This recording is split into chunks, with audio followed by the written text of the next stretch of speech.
You are listening to Veggie Doctor Radio, and this is episode number 254. Welcome to Veggie Doctor Radio. I am your host, Dr. Yami, board-certified pediatrician, certified lifestyle medicine physician, certified health and wellness coach, author, speaker, mother, wife, and human being. I passionately believe in the power of diet, habits, and mindset in sparking and sustaining well-being and joy in our lives. This podcast combines expert interviews and thoughtful monologues to explore plant-based nutrition, lifestyle medicine, parenting, mindset, and other exciting and fun topics. I hope that these episodes inspire you, uplift you, and equip you with the knowledge and tools to live your best life. Are you ready to get started? Let's do it.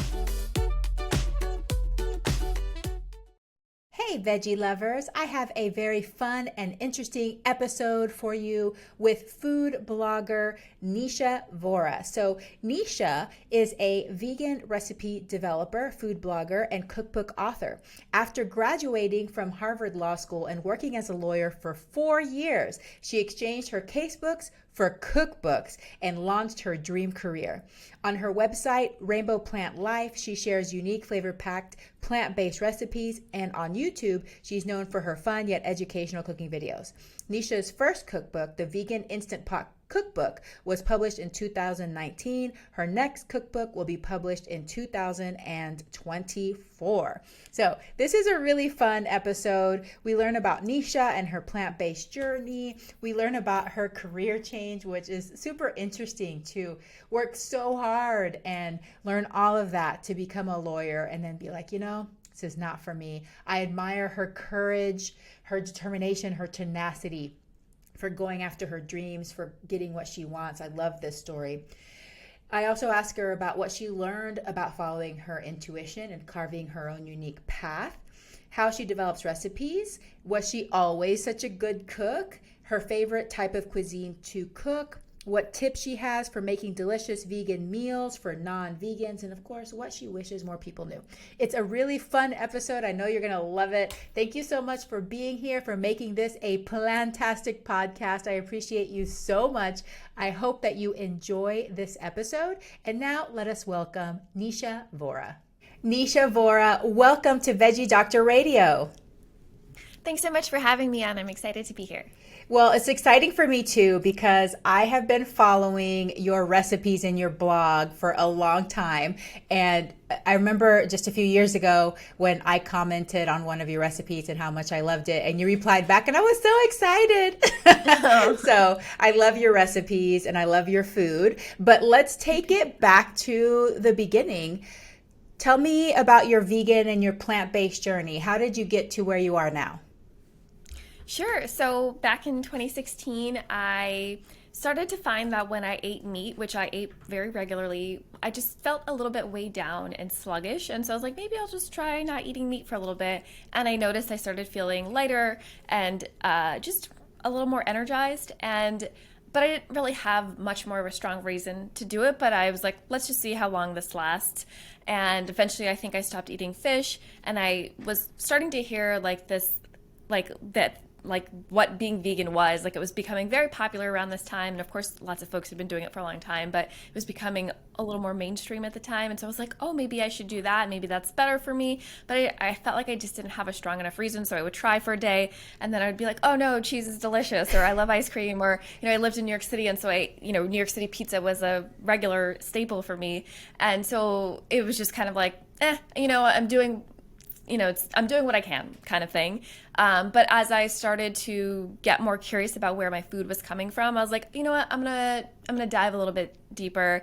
And one week, my partner went on a long business trip, and normally when he goes out of town, I kind of watch the things that I normally don't watch, usually like documentaries or just like girly things, a mix of both. And so I was like, I'm going to watch Food Inc., which someone had recommended, which is a documentary about kind of how our food is grown and where it comes from. And I was like, my eyes were like, oh my God, I can't believe this is how we grow food and how we, raise animals to become food. And so I was like, I'm going to watch more. And so the next 3 nights I watched, I think like 9 or 10 documentaries on factory farming and big animal agriculture, and seeing all of that information in such a short window of time. I was like, well, I am vegan now. Like now I have that strong reason. I was like, I just felt so blind to the fact that this was happening to billions of animals and I didn't know, and that this was having such a huge impact on the planet. And I was like, well, I have all this information now, so I'm going to do something about it. And then, so I went vegan over the course of, I guess, a few nights. Wow, that's amazing. You literally binge watched all the documentaries. Yeah. So, okay, so 2 questions. One, when your partner got back home, was that like a big shock? Like, I'm doing this now, sort of, from one day to another thing. And oh my gosh, I just lost my second question. Start with that, and my second question will come back to me. Yeah, it was like, hi, honey.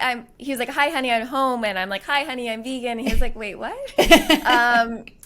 But he's always been super supportive of everything I do. So once he got over the initial surprise, it was just like, okay, this is just who you are now, and like let's find ways to make that a part of your life in a way that's not stressful and in a way that's not difficult. And so since the time I went vegan, it's been very easy, like with him, and he's been always insisting that we go to vegan or vegetarian restaurants when we go with friends, or at least somewhere where I can eat something that's not a salad. And so luckily that transition with my partner was very easy, and I'm very grateful for that. Awesome.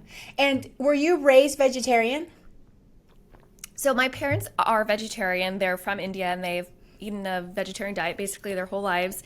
But growing up, my parents were like, you can eat whatever you want outside the home kind of thing. Or like, so we would get fast food after school. We would eat, turkey sandwiches at lunch and things like that. And so I didn't grow up vegetarian, but every night for dinner, or at least 6 nights a week, we would have a home-cooked Indian meal that my mom would make. And so I ate a lot of Indian vegetarian food, but I wasn't vegetarian. That sounds so delicious to me. So I love that. I mean, as a child, you absolutely do not appreciate it. And you're like, burgers. Yeah, for sure. Sandwiches, mac and cheese. You just wanted to be like all the rest of the American kids that ate all that stuff, absolutely. Right? So. Like there's a big component of my childhood, which was just trying to assimilate and trying to fit in. And part of that involved not wanting Indian food, and we can talk about later how that has come full circle. But yeah. And then, so when you went vegan, was the rest of your family surprised? How did they take it? Yeah, so as I mentioned, my partner, initial surprise, but quickly got on board with it. I think my family, like my mom and dad and my sister, were surprised, but also more just thought of it was like a fad or a diet, because I had always been like, not trying a bunch of different diets, but like I was like trying to always eat healthy, and like so they just thought this was something I was doing for that purpose. And so initially they were just like, oh, like I'd come over, they'd be like, you can cheat on your diet, you just like have some of this thing that we made or whatever. And I'd be like, no, it's not about a diet, it's like the way I want to live my life. And I feel like though within a few months, not that long, it clicked for them, like, oh, she's vegan, like that's part of her identity now, and so she doesn't eat dairy or meat anymore, and that's fine. Like my parents never ate meat, so it wasn't like they felt like some sort of rejection. It was just, it took a little while for them to understand this wasn't a diet. Yeah, that's cool. All right, well, let's take a little bit of a shift, because I think this is another interesting part of your life, which is you had a pretty radical career change. So tell me, why did you become a lawyer in the first place, and how did you decide to make the career change when you did? Yeah, okay, so I became a lawyer. I knew kind of as a young person, like I wanted to do something similar to that. And in college, I worked at a nonprofit legal organization where we were helping mostly immigrant women who were the victims of domestic violence. And as an intern, I got to like do all the fun stuff. I didn't get to see any of the messy, difficult stuff. So I got to like do the stuff where I felt like I was able to use the law as this like very specific concrete tool that I could use to improve someone's life. And so I was like, this is so inspiring. I want to be able to use the law as this tool to like help people and to affect social change. So then I went to law school. I loved it. I loved the academic rigor and like the theoretical aspect of it. And then I started practicing law, and I was like, oh my, this is not what I expected or imagined. So I practiced two very different types of law. I started doing what a lot of young law graduates do, is to work at a big corporate law firm. So I worked at this massive firm on Wall Street where we basically represented large corporations and banks who had very clearly committed had done illegal activity, and we were basically trying to defend them. And I saw how easy it was to use the law to basically get them off very scot-free, like a slap on the wrist, because they had a lot of money and influence. And then after that, for 2 years, I worked in a nonprofit representing low-income tenants in New York City, which is a lot more aligned with my values. But I saw how difficult it was, even though there were laws on the books to protect people like this, how difficult it was to actually use the law to affect that kind of change that I thought I could. And so seeing those very two different ways in which the law was being used was very disillusioning for me. And I was like, I don't think this is actually the thing that I want to be doing. On top of that, just like the ordinary stress of being a lawyer. I'm sure if folks are listening who are lawyers or know people who are lawyers, it's just like a taxing, stressful kind of job. So unless you really love it and your heart's in it, it can weigh on you a lot. So I basically was waking up every day feeling anxious, dreading going into work. And I'm not someone who normally, that's not my usual energy. Like, I love doing work. I love waking up in the morning. And so I knew that it was very unaligned or misaligned with what I wanted to be doing. And so around the time I went vegetarian and vegan, I was just posting photos of food that I was making on Instagram as a creative outlet. And it kind of took off, and I was like, maybe I can turn this into a career of some sort. And that was sort of the infancy of Rainbow Plant Life at the time. Wow, that's so amazing. And I agree. I would say that for medicine, there's a lot of similarities to what you're saying, in that feeling where you get demoralized. Because, I've wanted to be a doctor since I was like 4. And when you're a little kid, you just think of all the possibilities and the infinite possibilities. And you think of just like how amazing it is to help people. But the problem is we're trapped within a system that limits those infinite possibilities. And so in order to do the work you thought you were going to do, you have to either fight against the system or completely step outside of the system, because the system has its own rules and it can really beat you down. Just like in the legal arena, same thing in medicine. We have the same issues. We're like, all like, yeah, we're going to help people. Then we get to the system, we're like, oh, but this is not what I thought it was going to be. So I completely understand that. So a follow-up question to that is, I just can imagine the pressure you've felt, because you went to Harvard, like that's a big deal. You're probably like super duper, like well prepared, very well educated. Everybody's like, wow, you have this career. Same thing happens in medicine. You pay a lot for, right? You like end up in this thing. You spend so many, not just in money, but in time and effort and just sacrifice, right? Because whenever you're training, you don't get to hang out and do all the stuff that everybody else is doing, right? So then you get there and you're like, oh, I don't necessarily like this. I'm going to go a different path. So how were you able to follow your intuition and carve a path that was right for you? Can you tell me a little bit about that process and kind of some of the conflicts that you felt? Yeah, this is a really good topic that I think a lot of people struggle with, particularly folks who come from immigrant backgrounds whose parents, have worked so hard to put them in a particular position, and then it's like, oh, but maybe that's not the position I want to be in. So for me, it kind of started with, so I worked at this corporate law job for 2 years, and I was so miserable there, and my partner was also doing the same, but a little bit less miserable for a variety of reasons. But we both were like, this is not really how we should be living our lives. Like, we knew that we weren't going to do this for very long. It was just to help pay some bills. But at the same time, it was like, there's no point in waking up every day miserable and coming home miserable every day. And I could see folks at the law firm, at all law firms that people I knew who worked at, good people turning into unhappy people and miserable people, and people who stop saying thank you, and people who stop treating other people with respect. And I was like, that's really not the path I want to go down on. And so after 2 years, my partner and I made this really big decision that we were going to quit and backpack around the world for 6 months. And I think it was such a decision out of left field for me. I had lived a very square life of like neatly mapped out markers, and I kind of knew from a young age, I'm going to be a lawyer, I'm going to go to law school, I'm going to practice law. And so it was like this very big decision. And for anyone who has done traveling before in a non-vacation traveling way, you know that it just opened your eyes to so many things where you're like, oh my God, there's so many ways to live your life, and there's so many ways to be happy and to find happiness. And there's just so much out there to explore that like is outside of this little box that I've been living my life in. And so I think that initial decision and that experience of traveling gave me a little more confidence and courage to live, I don't want to say an alternative life, but a life that was different than the one that I had mapped out for myself, that my family had mapped out for myself, that my, colleagues and classmates and everyone kind of anticipated and saw myself doing. And so when I went back to practice law after that in a different context, it wasn't easy to leave by any means. It wasn't easy to say goodbye to a career that I had dreamed of and had worked so hard to get, but it felt a little more possible because I knew that I had taken a risk before and that I could continue taking big risks. And so I took the risk. I started working at a food startup in New York City while I built Rainbow Plant Life on the side. And I would say the first year or two were really hard in the sense that like I grappled with my identity a lot. I was like, who am I if I'm not this like smart, hardworking lawyer? Like, will anyone still think that of me? And like, did I just throw away a really great career? Like, and so there were a lot of identity questions I started to feel in the first year or two. And then I think over time, when you start to see yourself engage in the process and enjoy your new work and thrive, like once you start to see that, once I started to see that, I started to feel more comfortable in my decision, and eventually it became very clear, like this was absolutely the right decision for me.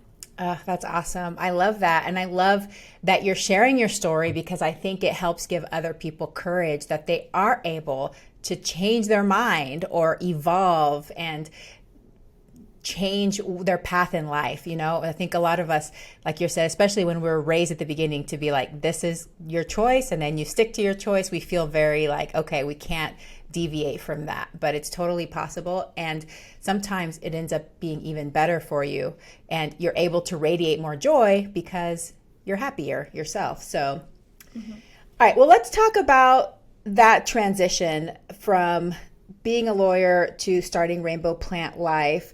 I'm curious about your cooking. So have you always loved cooking, or was that something that just started later on? Hey y'all, you may know that I am actually a practicing pediatrician in real life. So I run my own practice. It's called Nourish Wellness here in my small town in Yakima, Washington, and I love it. I have been a private practice owner for the past 7 years.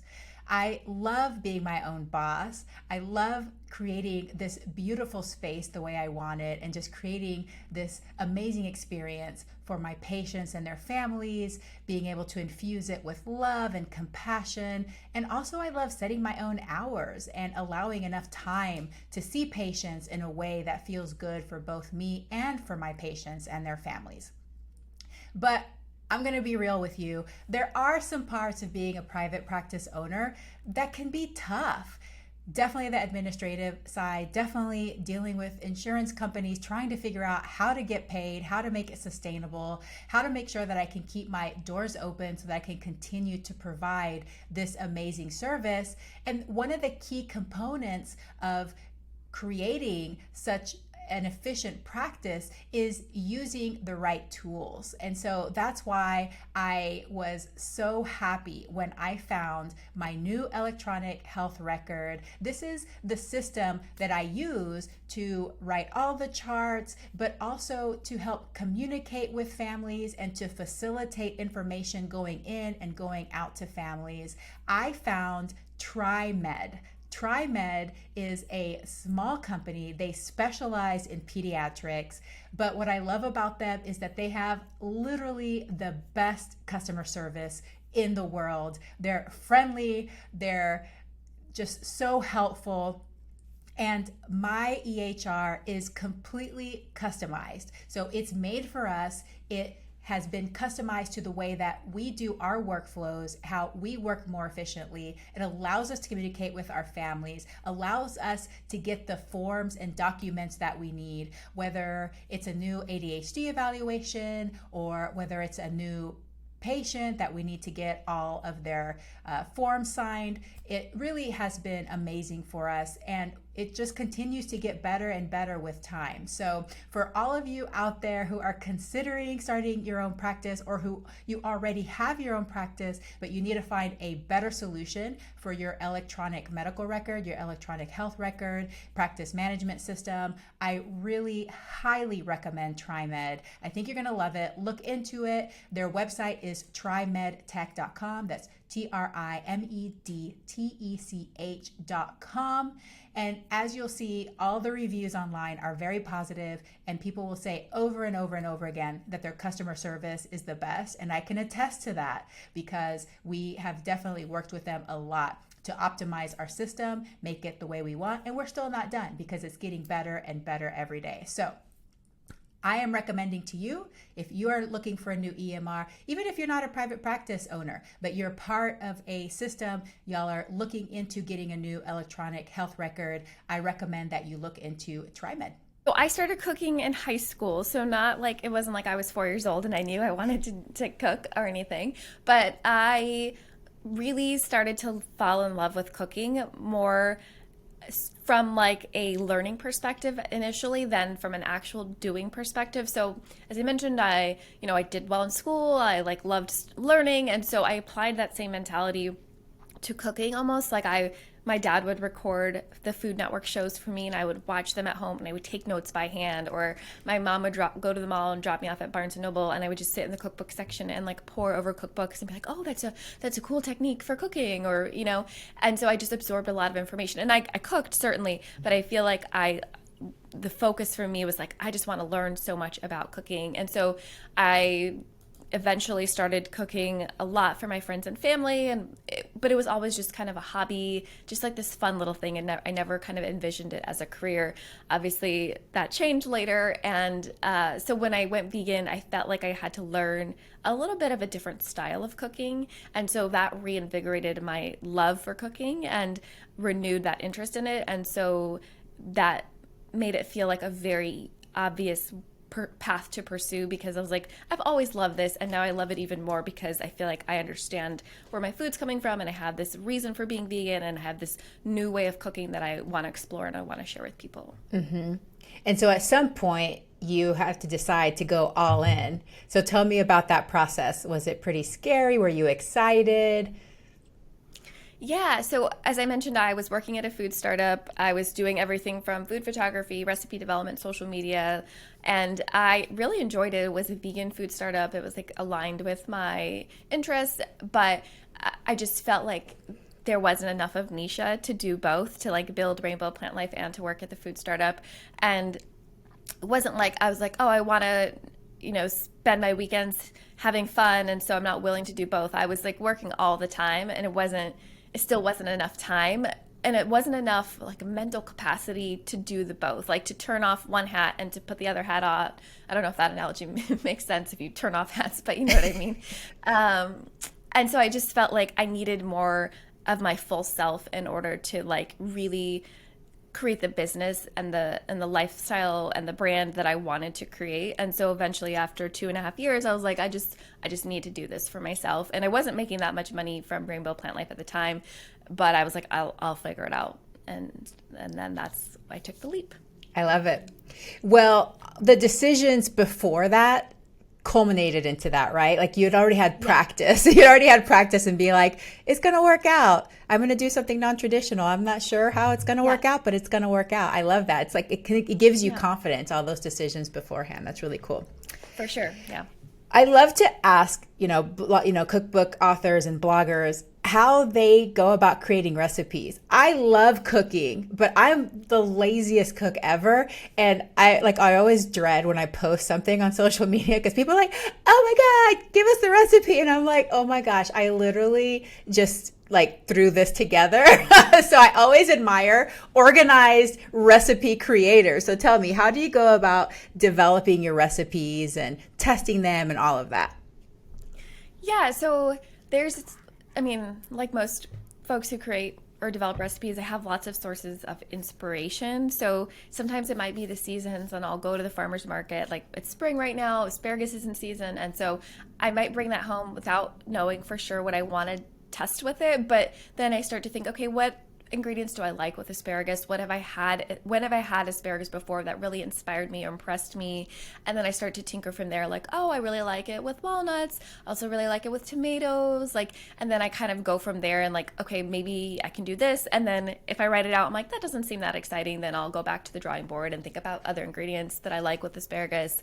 Sometimes I go to restaurants and get inspiration, oftentimes from non-vegan restaurants where I see a dish and I'm like, you know what, the flavors in that would be so good with something plant-based. And I'll get out my phone, which I don't like doing at dinner, but if I really have like an idea, I'll write it down in my notes like, oh, carrots, but with like a habanero tahini cream or something. And then I'll come home and be like, okay, like how can I pick up on this? Sometimes I see recipes in magazines or other cookbooks that aren't vegan, and I think about how I can adapt that or those flavors or maybe those textures or something.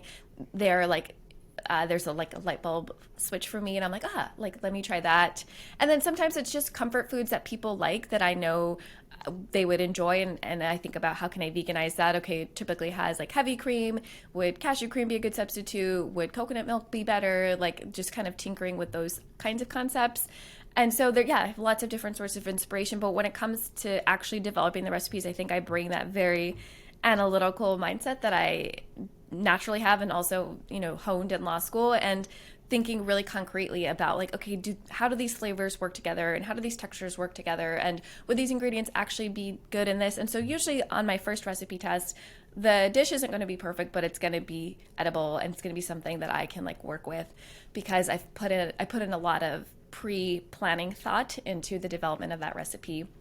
And then in terms of testing, I have a full-time recipe assistant who's awesome, and she tests all the recipes, and then we kind of go back and forth into the kitchen like, oh, I love this one, but it needs a little bit more of this, or this one was really not the best, but I think if we make these 5 changes, we could be at a better place. And then just kind of going back and forth until we get a recipe where we're like, wow, that is actually extremely delicious, and I think everyone would think so too. And then the recipe is ready. That's so cool. I didn't even know that was a job. Like, if I would have known that was a job, then I think I would have changed my mind about what job I wanted, because anything that involves eating, I'm totally on board for. I love it. There's also cooking and washing dishes, the less exciting parts. But yes, there's lots of eating. I'll just outsource the washing dishes part. Yeah. All right. So what is your favorite type of cuisine to cook? Oh, that's a hard one. Well, it's not hard for me to decide, but it's hard for me to narrow down to one. So I want to say Indian food because I have fallen in love with Indian food as I've gotten older, and I've learned a lot from my mom. And I think just like the layering of flavors and the spices is just so incredible. But I also really love any sort of like Southeast Asian or Asian like food. So I'm just going to say the entire continent of Asia, all the 4.5 billion people that live there have made some really delicious food. So pretty much anything Asian, I absolutely love. Love, love, love. So you already have one cookbook. It's an Instant Pot cookbook, right? And then you have another cookbook coming out. So can you tell me about how your first cookbook came about and then what's coming for your next cookbook? Sure. My first cookbook came out a while ago in 2019. It's called the Vegan Instant Pot Cookbook, and it's basically just a lot of delicious recipes that are vegan that you can make in your Instant Pot. And I was still working full-time at the food startup when a publisher from a very good publishing house approached me and was like, hey, we like your vegan Instant Pot recipes. Have you ever thought about writing a cookbook? And I was like, me? Like, what?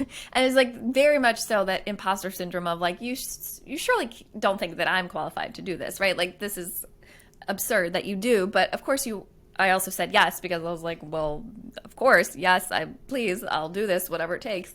And so I wrote that cookbook while I was still working full time, and it came out in 2019. And then that was actually around like a month later. I was like, you know what? I need to do Rainbow Plant Life full time. And so that was the first book. The second book I've been working on for quite a while. It'll be out next year, and it's going to be a bigger, kind of more ambitious project. It's my kind of approach to vegan cooking in one book, and like all the tools that I use to create really flavorful vegan food in one book. So hopefully that'll be out next year. But yeah, we're in the editing phase right now. Yeah, that's the best part, actually. That's where the magic happens, is in the editing. So I can't wait to see that book. I know it's going to be fantastic. And Instant Pot, I mean, everybody needs to have an Instant Pot. Literally, I tell everybody that it just saves your life. It helps make everything easier. I don't know how I even survived without one. So I'm glad you have that book as well. Yeah. So what tips do you have for making delicious vegan meals, specifically for the non-vegans in our lives? Yes, I actually developed my recipes with non-vegans in mind, because I know that if a non-vegan is going to love it, everyone's going to love it. And also, so many of my readers are either not vegan themselves, but try to eat as much plant-based food as they can, or they are vegan but their family members are not, so they're cooking for a mixed household. I guess you could call it a mixed household. I said that once and someone thought I was talking about like an interracial household. I was like, those too, but I'm talking about like non-vegan and vegan households. And so one of the things I think that is a little bit of a hindrance in this area is that in some parts of the plant-based world, there's this desire to create the healthiest recipe possible. And there's nothing wrong with doing that if you're trying to feed yourself or your families. Eating vegetables and all this stuff is wonderful. But if you're trying to specifically cook for a non-vegan who's maybe skeptical of vegan food, I think that if you make them like a mac and cheese with 6 different vegetables in it, they're not gonna be like, wow, this tastes just like mac and cheese. I can't believe this is, like, yes, like I'm totally on board. They're gonna be like, eh. And so I think that if you're trying to cook for a non-vegan in mind, there's certain things that you want to pay attention to, like how can you recreate the flavors and textures of kind of familiar foods in a way that they can understand. And I think often one thing that's missing in some plant-based food is umami. And so how can you find ways to build in savoriness into a dish, especially if it's a dish where you're trying to mimic the texture or the taste of meat? Like if you're making a taco meat or like a bolognese, like if you just do a 1-for-1 substitution, like, okay, no beef, I'm just going to use lentils, without kind of really paying attention to how you can amp up the flavor and texture of the lentils to make them meaty. I think when you don't do that, a little bit of extra work, you're going to be left with a perfectly fine edible dish, but not something that's going to get non-vegans on board or excite them. And so I like to think about ways I can build in flavor and textures that are familiar. So for a taco meat, I might take some lentils, but then also take other savory ingredients like mushrooms and mushroom powder and walnuts and soy sauce or miso, and kind of tinker with that until it tastes not like meat, but has like the familiar flavors of meat. And so I think that's something that's very useful when you are trying to cook for non-vegans and say, hey, look, this is just as delicious, if not more, than animal-based foods.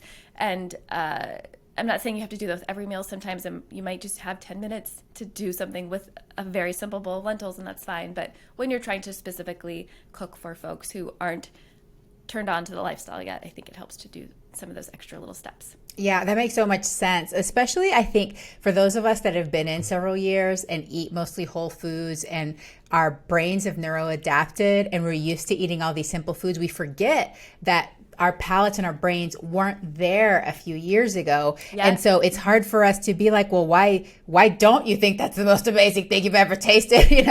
So we have to kind of meet people where they are and prepare things in a way that aligns with what their palate is expecting to open that door, because we know that once the door is open and once people start experimenting with more plant-based foods, they do neuroadapt, and some of the simplest foods become the most amazing flavor explosion because your taste buds and everything changes. But I agree that at the beginning you want to make it easy for them. And I fell into that trap too, because I'm always trying to make my diet as healthy as possible and optimizing my lifespan and my longevity. Yeah. And so then you start decreasing everything. You start decreasing the sugar, you start decreasing the salt, you take out the oil, and then, it tastes fine because I'm used to it. But for someone who's on the standard American diet, that's going to taste radically different than anything that they eat in their day. So we have to be mindful of that. So thank you for bringing that up.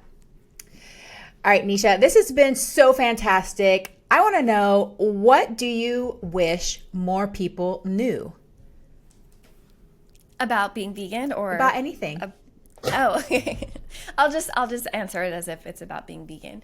I think there's an association with being vegan as a restriction, as like a subtraction from your diet, as a less than thing. And I wish people knew that it can be so satisfying and fulfilling, both on like a dietary level, but also just on an emotional and kind of mental level. I think that I feel personally, and know so many people who feel amazing living this way. And I think that it's fun. Like, I think that going vegan made me a better cook. Like, I think it encouraged me to explore more cuisines. I feel like before I went vegan, I ate like mostly American or Italian food. Nothing wrong with either of those, but like I didn't really like push the envelope in terms of what I was eating and cooking. And I feel like I'm just such a more adventurous eater. I explore different cuisines, I explore different flavors and different cooking techniques. And it's just like exciting to cook and to like explore all the possibilities that plants have to offer. And I think just from a non-dietary perspective too, like I have so much energy. I feel so aligned with what I'm doing and with my values. And I just feel like happier. I don't know. Like, and I want people to know that there's a way to live your life that is so abundant and so joyful and so delicious, that doesn't have to require animals. Absolutely. Abundance, not restriction. That's what I try to point out to people, because I think the human brain, the first thing we think about is, oh no, what am I not going to have? But you're forgetting that there's 50,000 edible plants, and just like you're saying, not just abundance in the amount of food and the different flavors we can be exposed to, but in our energy and our joy and that feeling of alignment. So I agree. I think when people change their perspective on that, it can be such an amazing, joyful experience to have in life. Do you have a morning routine? Yes, most mornings. Sometimes if things are a little chaotic, might slip under the rug. But most mornings I get up pretty early. I would say like 5:36, and I like to start my day with an Indian spice tea. It's basically just cumin seeds, coriander seeds, fennel seeds, and fenugreek seeds. And I find that I like the ritual itself, but I also find it warms me up from the inside. It helps with digestion, and so I love starting my day with that.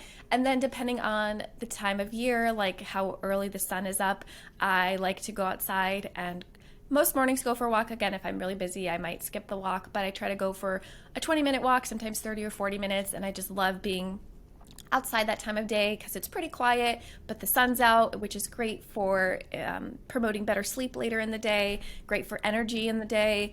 And I like to get my body moving in a gentle way. And I usually go on a walk with my partner, so it's just a nice time for us to chat, check in with each other, maybe talk about work, maybe talk about other stuff.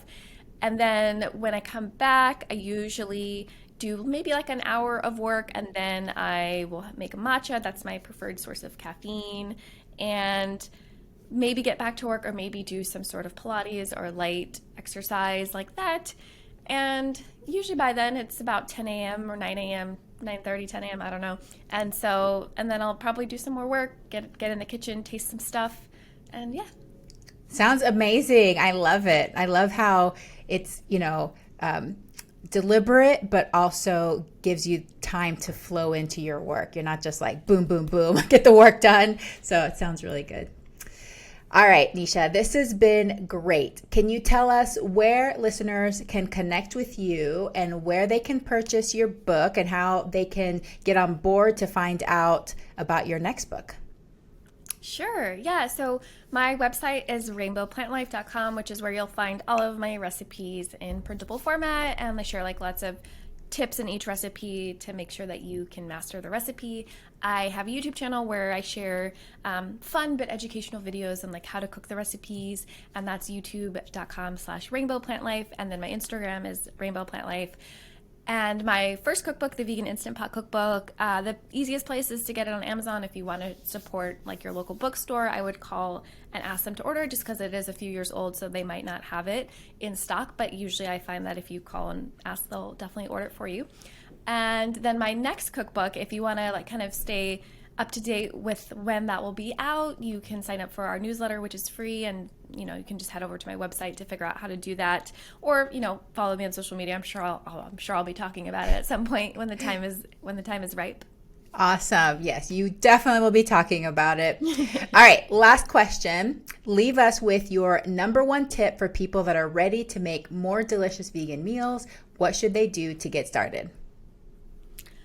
I think make it fun. So find a way to make it something that you look forward to and not something that you're like, oh, I should eat more vegan food because it's better for me. And like, don't make it a chore or something that you feel obligated to do. So one thing that I think is fun is for you to team up with your partner, your kids, your friend, a roommate, whoever, and maybe one night a week, if that's what's doable for you. You can do more if it works in your schedule, but one night a week, like do some little brainstorming beforehand, like maybe do a Pinterest search or like go on Instagram and send each other, oh, this looks good, or what about this?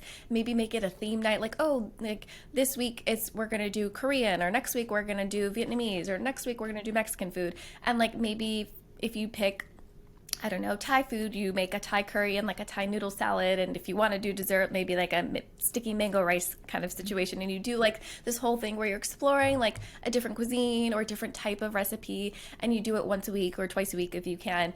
And just have it's something that you look forward to. Because if you look forward to it, if you make it fun, if you make it low stakes, like if I don't eat vegan food, I'm just like the worst person, or I'm just going to be so unhealthy. Like I think that kind of mentality can be very discouraging in the beginning. I mean, and discouraging in general, but like treating it as something you have to do, and that if you don't do it, you're a bad person or you've failed on your goals, I think is really unhelpful. And instead turning into something fun that you can look forward to, I think will make people excited and make it something that you want to continue doing more often and more often. Yes. Oh, that does sound like so much fun. I would love to do that. I think I'm going to try to do that with one of my friends. Okay, Nisha, this has been fantastic. I really appreciate you coming on the show. I appreciate everything you've done. And like I said, I've been following you. I make your recipes. They're always a hit. And the other thing I want to add about you is that you are so vibrant and joyful, and you're just so cute and adorable. And I remember one of the videos you posted about like kind of like all the bloopers behind the scenes of you like dancing around all the time when you're making your recipes. And I can tell that you're definitely aligned with your purpose and your flow. So congratulations on all that. Thank you for everything that you do. And I hope that you have a very plantastic day. Oh, thank you so much for your sweet words and for having me on. It was a pleasure. Hey, veggie lover, I hope that you loved today's episode. Will you take a second and do me a huge favor? Please subscribe to my podcast so that you never miss an episode. You're the reason I'm here, and I want to share it all with you. Thank you for listening, and have a plantastic day.